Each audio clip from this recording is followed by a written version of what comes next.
البطولة 28. أهلا وسهلا، مرحبا بكم. سلام لغزة سلام.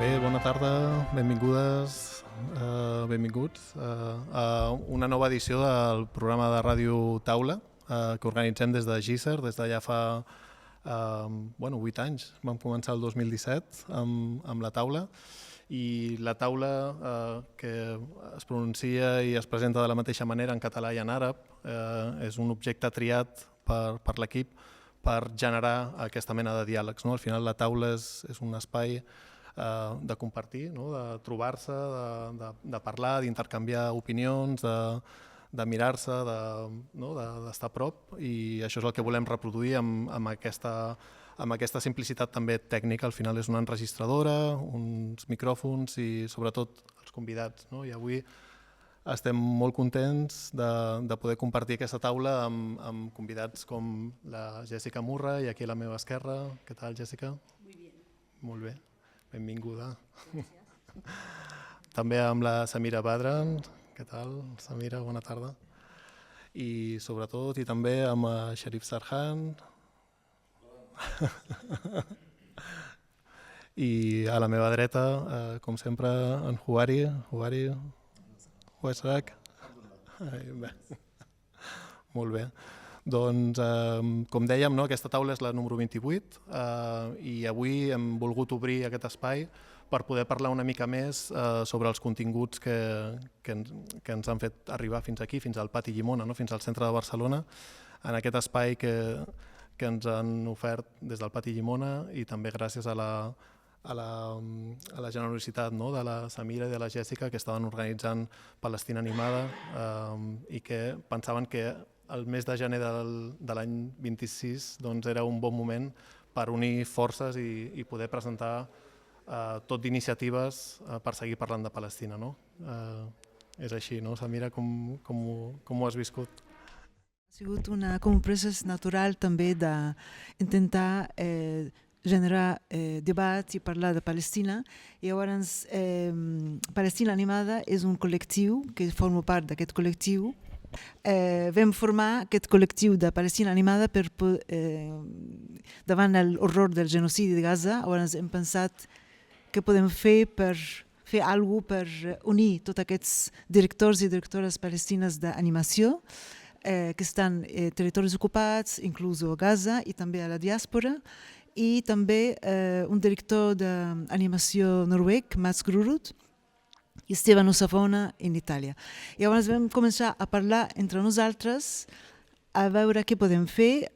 La idea era d'unir-nos junts i formar aquest col·lectiu davant la fragmentació de la població palestina degut a l'ocupació des del 1948, i també per mostrar i explicar històries de Palestina amb una audiència molt més àmplia i enfortir llaços entre nosaltres. Podem també crear projectes entre nosaltres, treballant entre nosaltres, i ajudar els directors i directores de Gaza.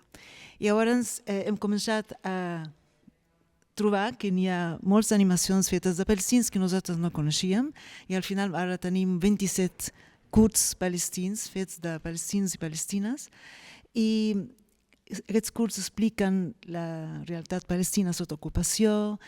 Són curts que reflecteixen també la memòria col·lectiva, la destrucció del moviment, històries de dolor, de pèrdua, però també de resistència, de resiliència, de perseverança i sobretot també d'humor.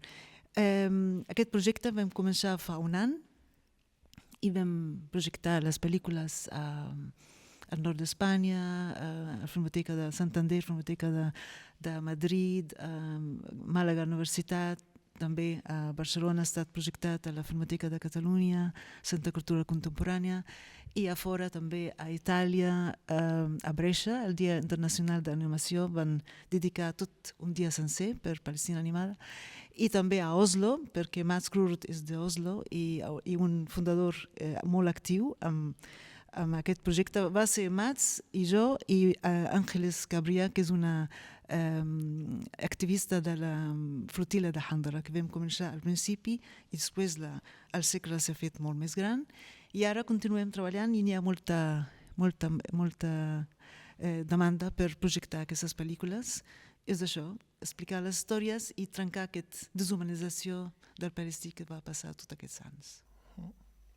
Sí, de fet, ha estat una experiència magnífica perquè vam poder assistir a les projeccions, no? Dimarts, dimecres i dijous passat, i vam descobrir algunes coneixíem però altres no, i va ser una oportunitat única de veure aquestes diferents capes, no? de la creació que parla de resiliència, de resistència, de destrucció, però també des de l'humor, no? I de la vida, no? Del que hi ha darrere de la quotidianitat de les persones que encara estan al territori i altres que volen amplificar, no? La veu i arribar a audiències més àmplies. No? I en parlàvem, no? D'aquesta possibilitat de que Palestina Animada vagi ampliant-se, no? I circulant. I generar aquest debat sobre Palestina, perquè ara és molt important parlar de Palestina, perquè sembla que les coses s'han solucionat, no ha solucionat res, el genocidi continua, continuen els assassinats, continuen no deixar entrar medicaments, menjar. N'hi ha 11.000 detinguts palestins en les presons israelianes sense haver fet res, solament per ser palestins. I tots els crímens que s'estan passant cada dia. I després la situació en territoris ocupats són han arribat a una agressivitat molt alta de l'ocupació, atemptats els colons ataquen els palestins, n'hi ha 40.000 refugiats del nord de Palestina van ser desplaçats, o sigui, i això no es parla en les notícies. Llavors, clar, això és algo que no podem estar mirant això i no fer res. Tenim de moure, tenim de parlar de tots aquests assumptes que estan passant. Totalment d'acord. I bueno, per això estem aquí també, no? I és un plaer compartir aquests espais amb tu, amb tota l'experiència que tens, també amb persones com la Jessica Murray, que m'agradaria també sentir, ¿no? Jessica, ya nos conocemos desde hace un tiempo y también queríamos darte las gracias, ¿no? por haber pensado en nosotros y poder ampliar, ¿no? Opciones con una expo como la de Sharif en algo que estabais pensando inicialmente, ¿no? Yeah, so Samira and the Palestina Animada got in touch with me to figure out where they could possibly show the film festival in Barcelona. And I have a long working relationship with Pati Limona because, you know, it's a great location, it's a great centro cívico, it's abierto a todo el mundo, anybody can come in here, from young people to older people. The only drawback, they have a great team working here, the only drawback is a very small budget. But they make up for it in heart. So they automatically said yes to the festival, and then they said, but listen, we also have this other space that will be available around the same time. Do you know anybody? You know, they don't have the budget to produce an exhibition, but do you know of anybody who has an exhibition that's produced already? So which is why we thought of GSER, because the Juari and Xavi had already curated a show with Sharif in Tarragona. So they had part of it. And then the rest of the stuff that you see in this exhibition, because they had these 3 big blocks of cement that I'm sure Juari and Xavi will talk a little bit more later. But the rest of the show, Sharif was producing in his residency in Marseille, where he's been. So yeah, I mean, my person in all of this is, you know, I've been active on things around Palestine since the 80s. Because of my family. So they're big activists in the United States with understanding that the situation in Palestine is only made possible because of the United States taxpayers and the government giving the funding to the Israeli government to do what they do in Palestine, which right now is a genocide and an ethnic cleansing. And that's all being paid by US taxpayers. So one of the big battles is not just, you know, to sort of raise and help to sort of give space for Palestinian voices, but it's also to work hard in the United States so that they push back against their government, so the government stops sending the funding that is killing all of these people. So my family are big activists in the United States. That's their stomping ground, is, you know, diligently working on this since the first Intifada. So there's a long history. And then I work in the cultural realm, and I believe that without stories, we are nobody. So the way of connecting people, you know, the shortest distance between us is actually a good story.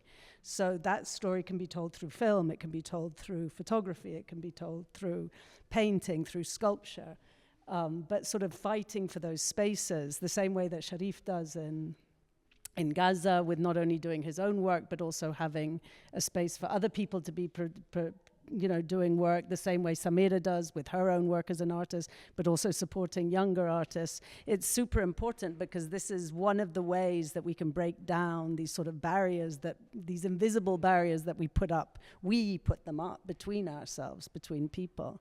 And if you can figure out a way to sort of transcend that and bring people closer together, I do believe, I hope, I think we all have to believe that somehow something will crack. I mean, I think we are seeing it with this situation since the 7th of October. While governments are silent, people are not, no? And one of the reasons of what happened on the 7th of October, why Hamas rose up, is because people had stopped talking about Palestine. And now Palestine is right in the center of the table now, and it's changing everything in the world. So if we're looking towards this sort of new world order, Palestine is right in the center of that. It's brought up all of these new issues, no? And that's important because it affects all of us. It's not just about Palestine, it's about all of us. Anyway, so doing this through culture, that's my, sharing those stories. I want to tell also that you are also part of kind of beautiful movement in Middle East and different part of North Africa, but also Middle East, and you try also to be always not far from the narrative way who different artists and actors, cultural actors, they try to make. But what is the importance for you to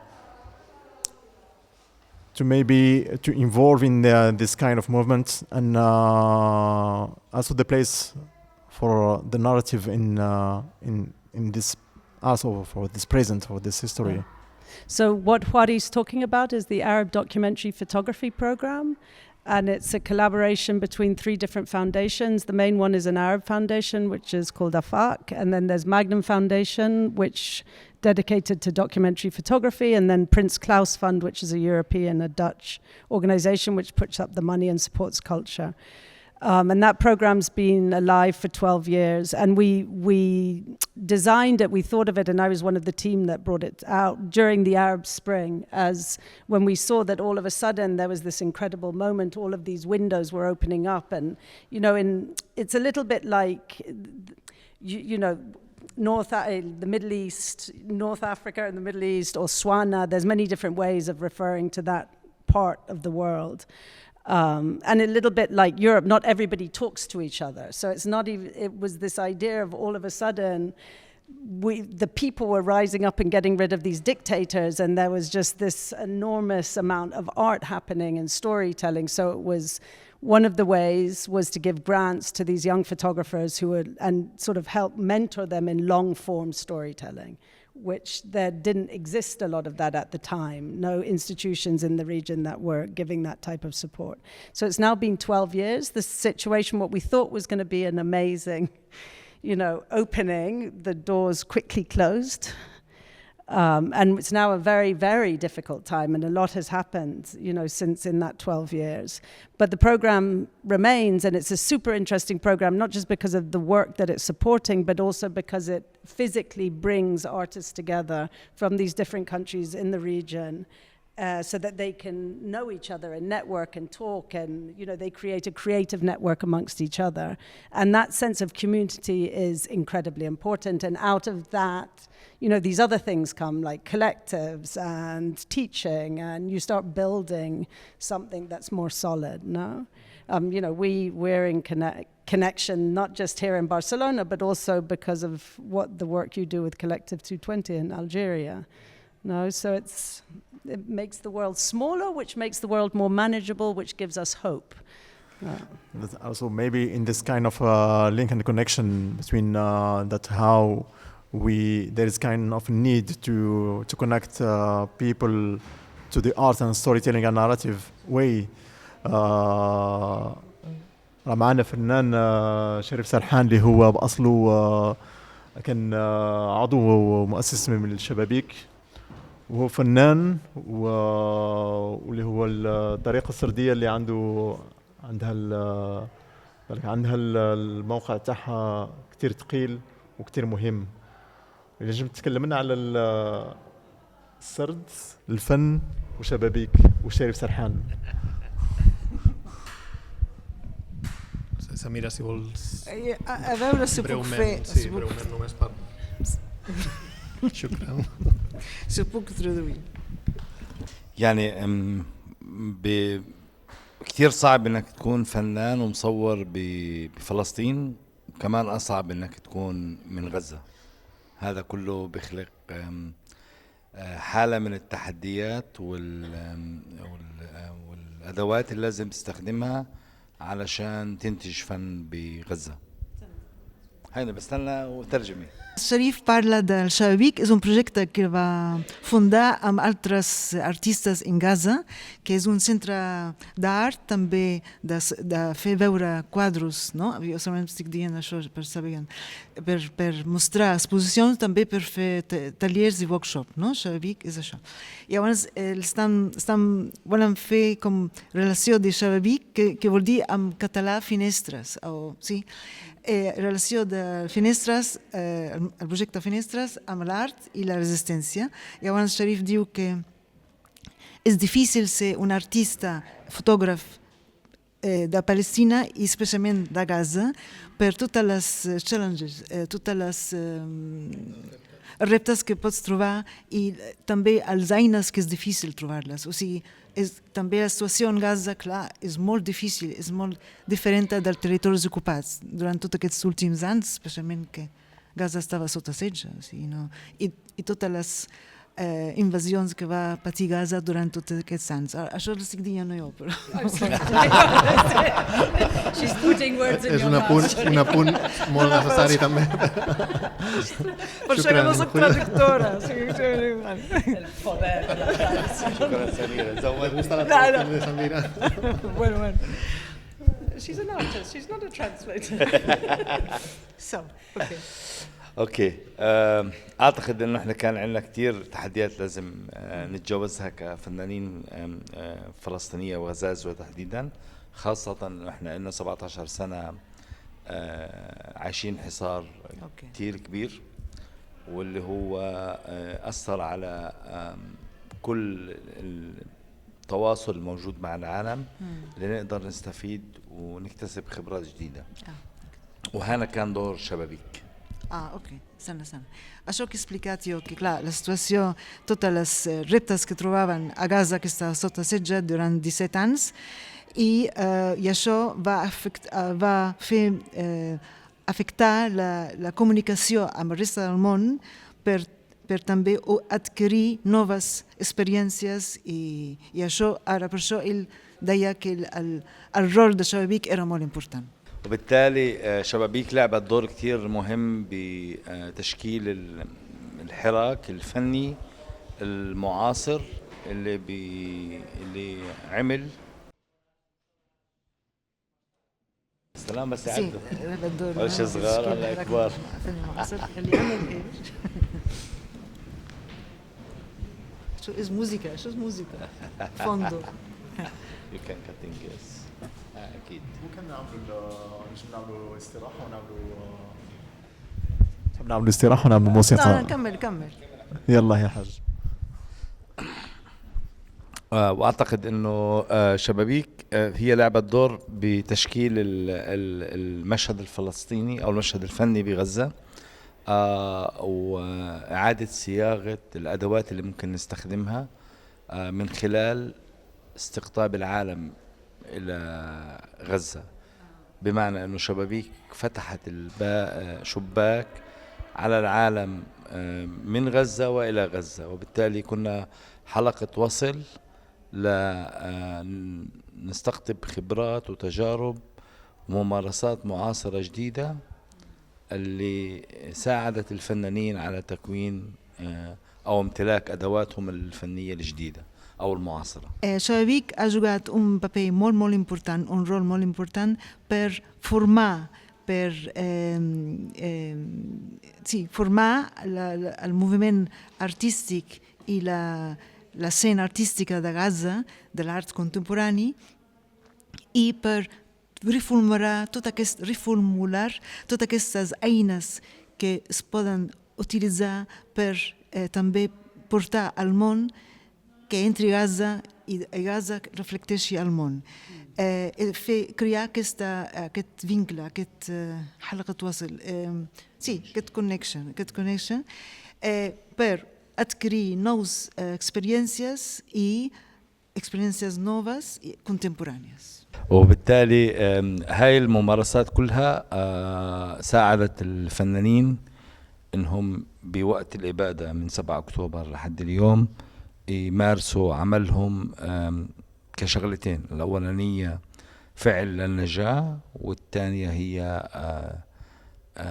توثيق كل الأشياء اللي كانوا بيعيشوها خلال الحرب من حياتهم اليومية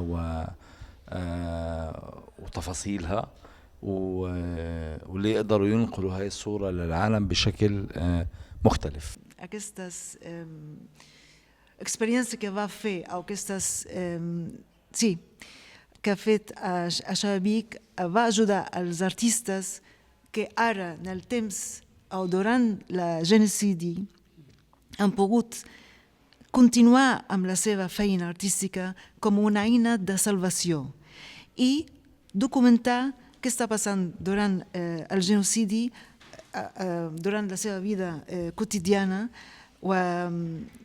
i portar-la al món d'una manera molt més forta i molt més, també puc dir jo, amb el mínim material possible. I això tenim a dalt, tenim una exposició dels artistes de Gaza que molts dels artistes són els seus alumnes i seus amics, i llavors es poden veure com han utilitzat materials mínims per expressar la seva realitat. Llavors puc afegir això que estava dient Sharif, per exemple, utilitzen el cafè, el té, l'hibiscus, utilitzen tinta, utilitzen polígraf, i també alguns també han fet digitalment les seves idees i realment han pogut i continuen a expressar les seves idees a través d'aquestes eines tan reduïdes i mínimes. I això ha sigut gràcies a Xavier que ells van treballar aquesta història, perquè Gaza es troba sempre en una situació molt vulnerable, molt sota atac, i llavors sempre estan intentant trobar les maneres de sortir-ne en una situació tan greu com és Gaza. تمام. تكلمت عن الفنانين اللي فوق. الشيء الأخير إنه الفن هو واحد من أدوات المقاومة اللي إحنا بنستخدمها لنحكي عن القضية الفلسطينية، السردية الفلسطينية، الذاكرة الفلسطينية، وأهم شيء كنا بنعبر باللغة اللي بيحكوا فيها الأوروبيين والغرب أو الأمريكان، وبالتالي إحنا بنستخدم نفس الأدوات اللي بيستخدموها بطرح سرديتنا الفلسطينية، وهاي اجت من ممارسة الفنانين اللي تعلموا كيف يشتغلوا بالأدوات المعاصرة زي الديجيتال والفيديو والأوديو والبرفورمانس والفوتوغرافي. I llavors ell diu que l'art, clar, és una de les eines de la resistència que utilitzen els palestins i les palestines per parlar sobre la causa palestina, sobre la memòria palestina, utilitzant el mateix llenguatge que s'utilitza al resta del món. Llavors poden utilitzar fotografia, eines digitals, performance, teatre. I llavors, clar, la connexió o la manera d'arribar a aquest missatge l'arriba molt més fàcilment perquè esteu utilitzant la mateixa eina, diguéssim. Però d'una manera molt mínima. Sí. بس بطريقة very minimal كتير مقتضبة بس اوكي. ديك صح سميرة. Gràcies, Samira, per la traducció perfecta, enriquida, també la versió enriquida. Fantàstic. Farem una pausa per escoltar una cançó de Sabrin, que ha versionat un poema de Mahmoud Darwish, i després continuarem parlant més en profunditat de l'exposició d'en Sharif, si us sembla bé.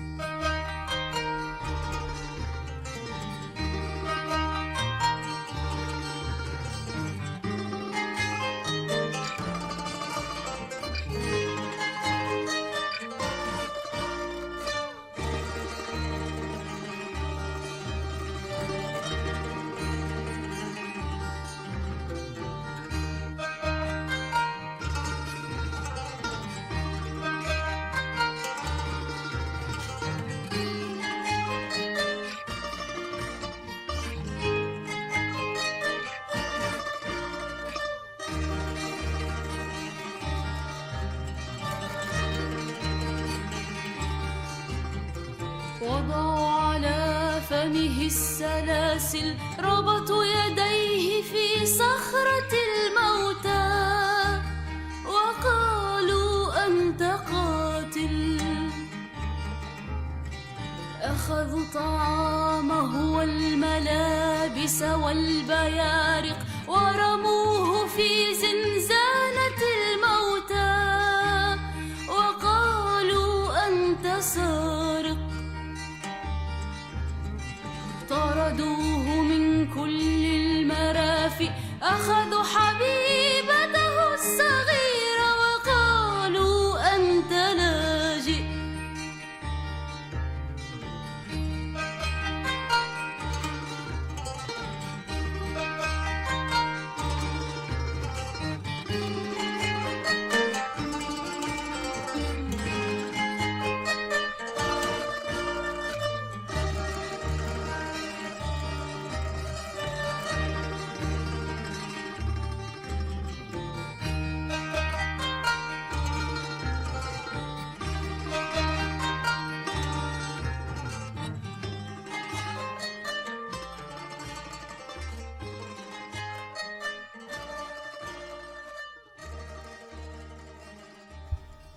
دائما في روح الفن والمقاومة. شريف سرحان انت انك تشتغل بأدوات مختلفة وأدوات الصيد مختلفة، ومن بين هذه الأدوات كاين الخرسانة. والخرسانة كانت هي مادة كنت تشتغل بها اللي كانت بديت فيها في غزة. بس الخرسانة ما بعد ما جاتش معاك من غزة لهنا، بصح الفكرة والصور والسرد بقى دائما عنده علاقة بين الماضي والحاضر.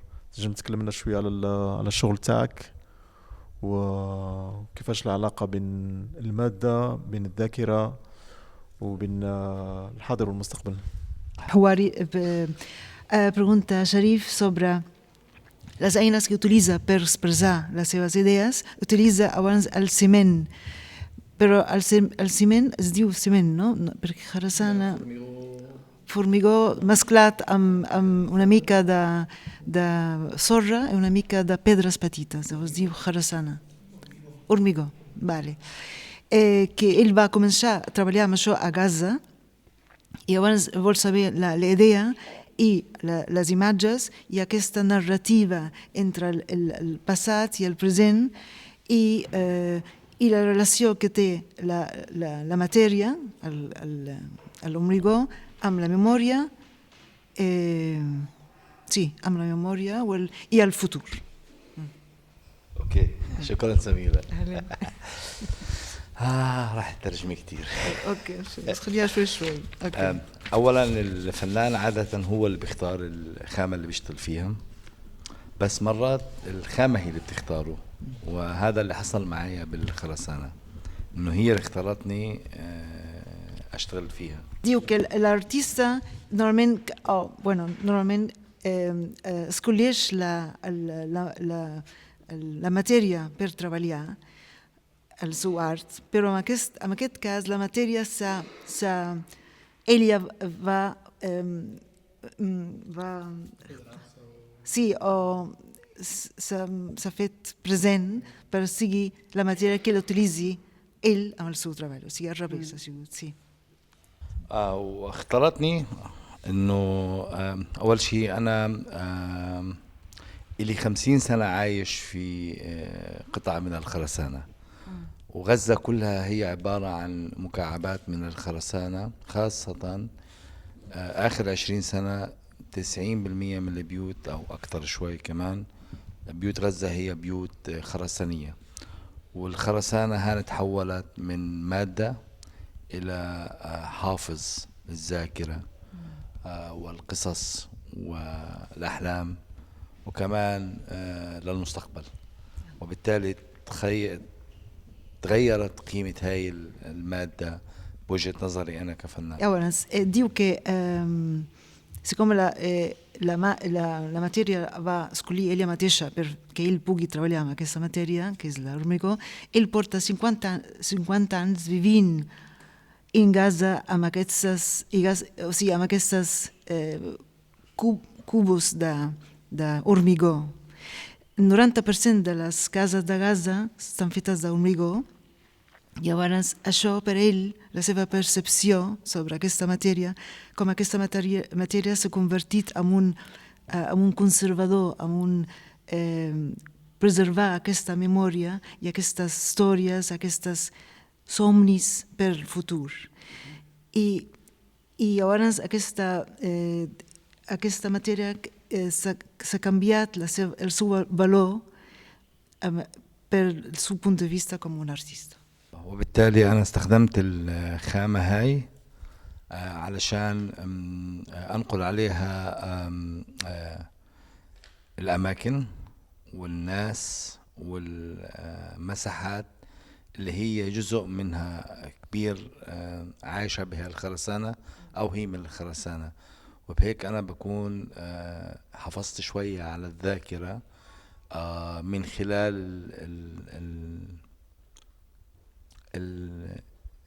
شو بسموه يعني خلال الاتصال او العلاقة ما بين الناس والخرسانة بغزة. لما انا بطبع صوري على هاي المادة بكون عامل علاقة بين الذاكرة وبين الخامة نفسها. I utilitzat aquesta matèria per transmetre els llocs, la gent, els espais que vivien dintre aquest espai d'hormigó. D'aquesta manera jo he conservat la memòria a través de la relació entre la gent i l'hormigó en Gaza, i la memòria entre la memòria i la relació entre la memòria i la mateixa matèria com l'hormigó. O sigui, ell veu que l'hormigó està viu aquesta memòria dintre. Sí, exactament. Sí. الاسمنت هو الذاكرة عايشة جواته. Sí, exacte. I ara que en Sharif ens ha fet també una primera aproximació a la seva obra i estem just al bell mig de la sala d'exposicions, havíem pensat proposar-vos una petita dinàmica, ja que estem aquí, som un grup doncs, bastant ajustadet, no? És un espai familiar. Fer una petita visita de 10 minuts, fer un break ara mateix, posem una música, fem una visita als espais, a la sala Montserrat Roig i Ruïnes, però també al primer pis per veure també les obres dels artistes que a través dels prints que estan a dalt exposats, alguns molt coneguts d'en Sharif perquè han passat per Xavavic, no? I per la seva formació, però ens agradaria que poguéssiu copsar una mica aquestes imatges, aquesta forma de plasmar una memòria col·lectiva, com ho ha intentat fer en Sharif, i després quan tornem fer un torn de paraula i intentar qui li vingui de gust, òbviament aquí no obligarem a ningú, però qui li vingui de gust compartir emocions o un comentari sobre alguna de les obres que hagi triat, doncs serà molt benvingut i així podrem començar el segon bloc d'aquesta taula. Us sembla? Sí? Som-hi. Doncs gràcies. غمض عيني وتاخذني الأحلام من إيديا ونعلى ونحلق في سما جديدة وننسى الوجايع لو كنت نسافر في خيالي نزرع ونبني قصور وليالي يكبر فيها الحب وآمالي ونمحي الآلام لو كنت نغمض عيني وتاخذني الأحلام من إيديا ونعلى ونحلق في سما جديدة وننسى الوجايع لو كنت نسافر في خيالي نزرع ونبني قصور وليالي يكبر فيها الحب وآمالي ونمحي الآلام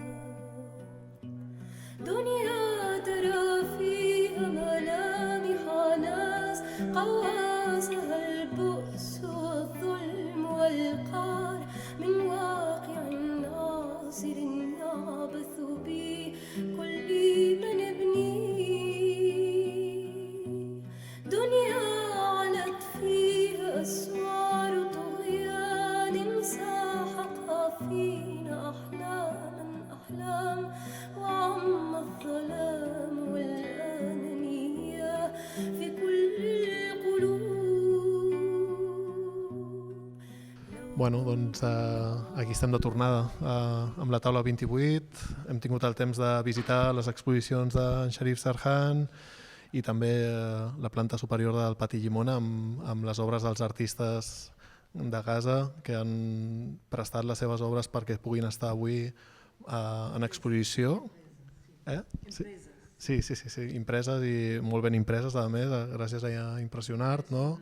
Que ha fet aquests tiratges únics i que estan a disposició de la gent, no? També, que pugui comprar i també d'aquesta manera ajudar, no, els artistes de manera igual, no? I això ha estat com una de les coses que jo crec que és important, no? De seguir parlant sobre el que està passant a Gaza, sobre el genocidi que està cometent l'estat d'Israel i també unir diferents iniciatives, no? Que tenen lloc a Barcelona i que poden juntar-se per recollir fons també i ajudar famílies, no? Al final cada obra d'artista recolzarà una família i això reforça la comunitat. Al final aquest és el sistema, no? El poble, només el poble salva el poble, no?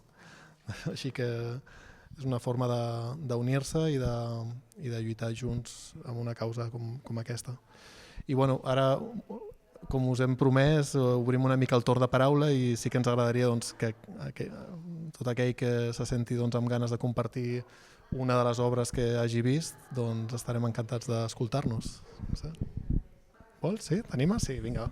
Sí, em dic Irene i, que puc dir, he estat professora molts anys de castellà i català per estrangers, així que tinc molt contacte amb gent de tot el món, però especialment hi ha una part del meu dia que ha estat fa anys dedicat a gent refugiada o que no té mitjans per... no és important això. L'important és que aquesta obra que he vist avui m'ha tocat molt perquè he vist com reflectia el dolor, com reflecteix les vides de les persones que passen per guerres, que passen per un dolor que no acaba mai, com és el cas de Palestina, de 50 anys, més anys que està així. I m'he vist identificada en algunes fotos dels totxos, perquè clar, jo vaig néixer a la Barceloneta, en un barri pescador, veig els pescadors, veig la gent i dic, és que és mediterrani, vull dir que tots som Palestina, tots, vull dir, és un conflicte, com ha dit ella, de tots, tots som un al final, llavors, hosti, veure la roba penjada en les fotos, no? Amb els totxos aquests. És als carrers on jo vaig córrer de petita, vull dir, no sé, és molt fort, vull dir, I també volia destacar un treball d'un noi que es diu Ahmed, el d'Aixa, el d'Alsa, que m'ha agradat molt, m'ha agradat moltíssim. Bueno, Ahmed d'Alsa també ha fet la casa i el tenda dintre, o sigui, amb 4 línies l'ha dit tot, exactament. Sí. Moltes gràcies, Irene. Sí? D'Irene a Irene? Molt bé. A més d'Irene colpida també, perquè a mi se m'ha saltat les llàgrimes a dalt. He pujat sense tenir molta idea de què veuria o com estaria reflectit. He de dir que no hi ha tristesa, a mi no em sembla que hi hagi tristesa, sí hi ha molta duresa i molt de dolor. Jo he triat 4 obres, una també he destacat la Irene, la de la caseta amb la tenda de campanya, em sembla, tinc aquí el nom de l'autor, el d'Alsa, crec que té com una obra molt matemàtica, no? Perquè tot el que t'he exposat són com dibuixos molt senzills, però amb un missatge tan clar, són com com molt matemàtics en el sentit que són molt clars i amb molt poca informació, o sigui, al final és com una casa imaginària amb una tenda de campanya, no? I s'entén, encara que no llegeixis, o sigui, no sàpigues qui és l'autor ni llegeixis el títol de l'obra, les seves obres són molt gràfiques.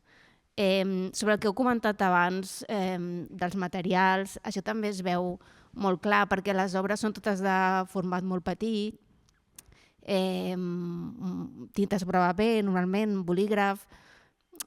Clar, això també forma part de la realitat.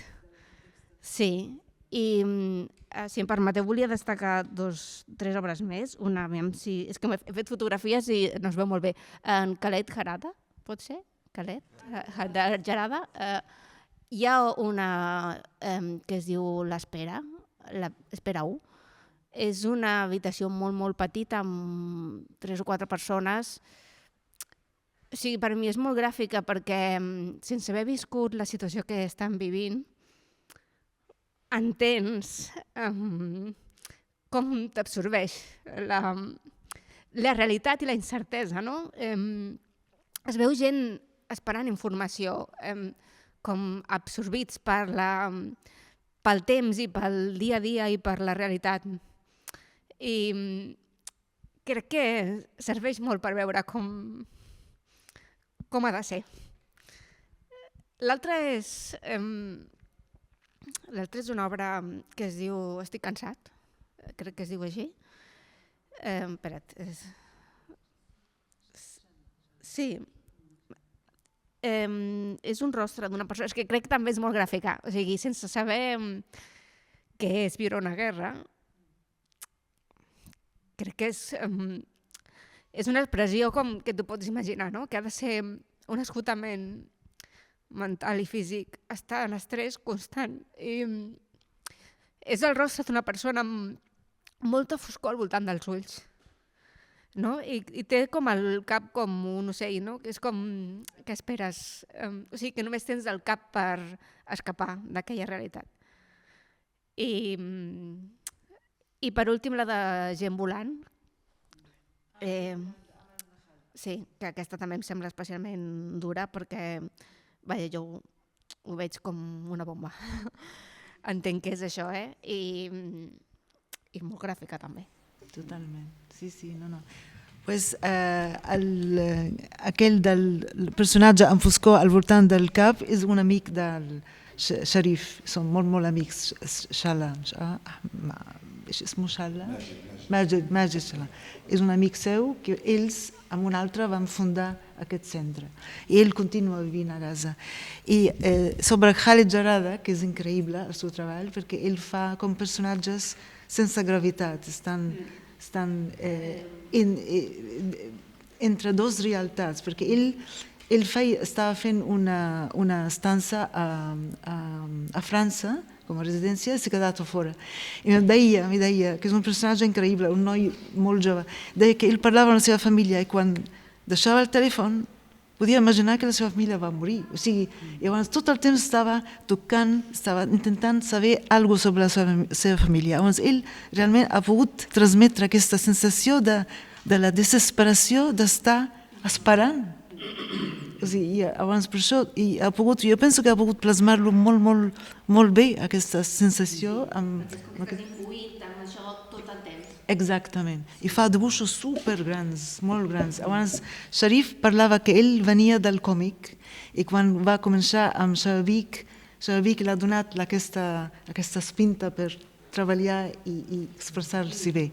انت قلت شريف انه صح فهمت علي انه شريف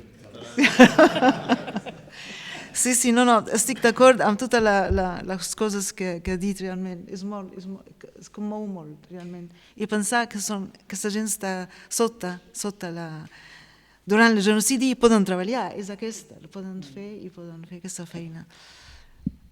Gràcies per fer possible també aquest espai i per donar la paraula, no? I que compartim sensacions i que ens emocionem perquè és molt necessari col·lectivitzar el dolor i col·lectivitzar també la resistència, no? I a mi m'agradaria fer un comentari que potser és molt obvi, però que penso que també s'ha de subratllar i és a partir de l'obra del Sharif, no? D'aquestes imatges que veiem impreses als totxos, veiem una Palestina que també riu i que també s'ho passa bé, que també juga i que no és només aquesta mort que ens arriba a través de la pantalla dia rere dia, no? I veig que d'alguna manera també està connectat amb el que veiem a la primera planta, no? Que és aquesta diversitat de materials, d'imatges, de tècniques, de colors, no? I penso que també és important que pensem en això, no? Que Palestina resisteix, s'expressa de moltes maneres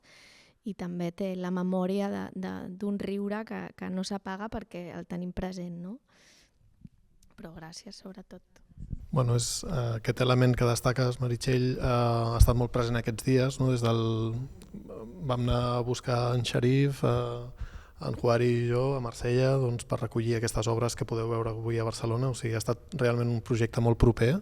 Des que el vam conèixer el 2024 no hem fet més que intentar recolzar-nos de la millor manera possible, no? I els 3 blocs que ocupen l'espai central de la sala és el que comentava la Jèssica, no? Que es van produir llavors el 2024 per participar a l'Expo de Tarragona, que reflexionava sobre la qüestió de la ciutat, no? El Festival Escan, i tenir la seva visió amb aquest tipus d'obres que ja havíem vist de projectes anteriors ens semblava superoportú per posar Palestina al centre, no? Perquè continuem fent art, vida, i no podem obviar el que ha estat passant, no parlem des del 48, però des del 7 d'octubre del 23. Llavors en Gisser i els membres de l'equip no han fet més que intentar buscar de quina manera ajudem, com ho fem, imprimim un fanzine, recolzem un artista, no? I la xarxa ha anat creixent i això ens fa també sentir més forts, no? I estar avui aquí tots junts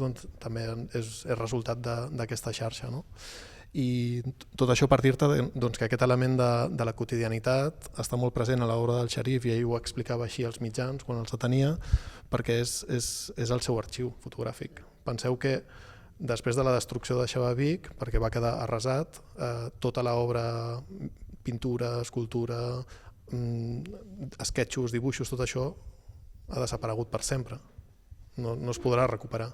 I estava quantificant com centenars de milers d'obres, documents, etc., que han quedat. És com si Gisser, una mica per entendre una mica l'escala dels espais culturals i artístics, desaparegués o l'edifici caigués, tot el que hi conté se'n va. Llavors, què li ha quedat amb ell el seu arxiu fotogràfic personal?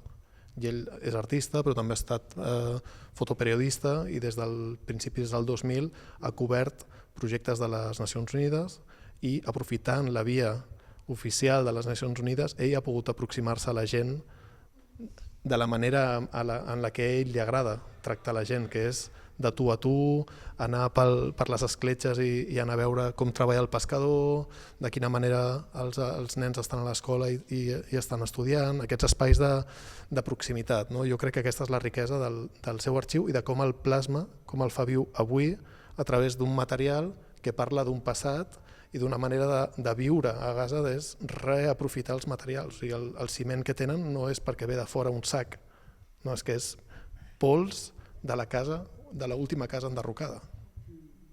I això es reaprofita per construir. Llavors, aquesta és la manera en què ell ha alineat uns elements que per ell són essencials, que és com transmeto jo aquesta barbàrie i com transmeto jo això, perquè com a palestí que ara està fora del territori, sent aquesta necessitat de ser un portaveu, no? I això a través de l'art. Bueno, sorry, because I'm just explaining, but I'm not inventing things because we were together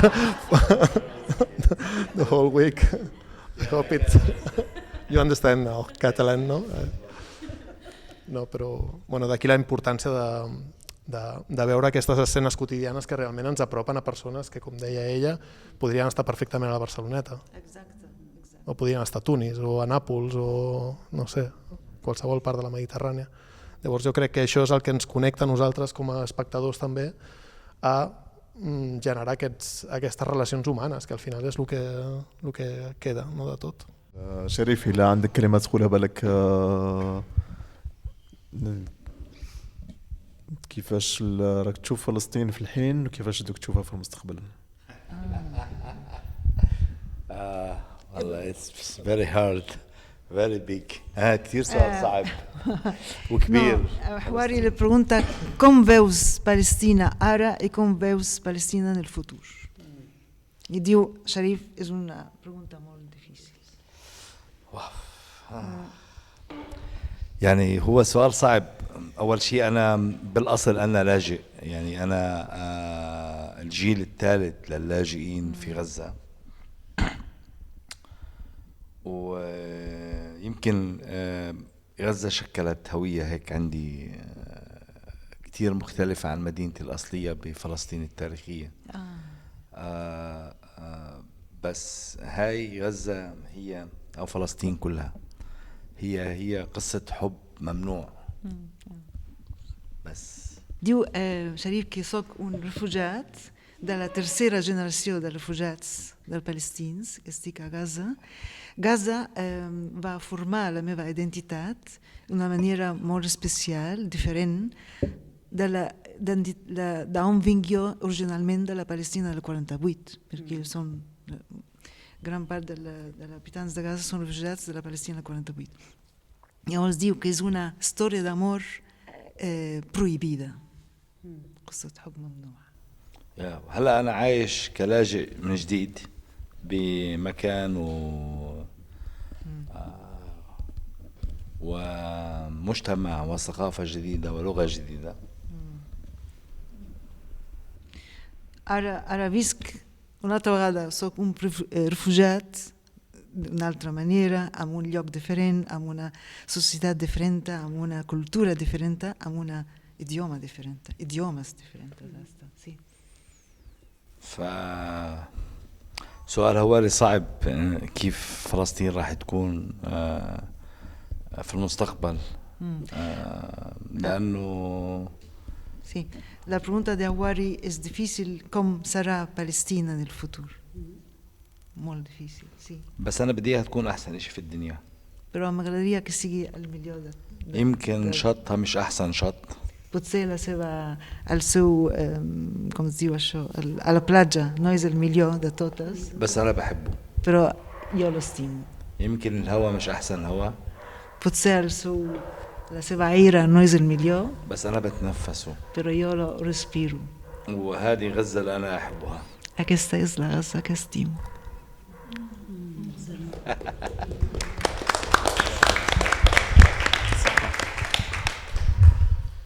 No sé si algú altre té alguna aportació, si no la Samira també crec que havies trobat un petit extracte, no?, d'un llibre que volies compartir. Llegeixo del llibre o parlo de Suhail.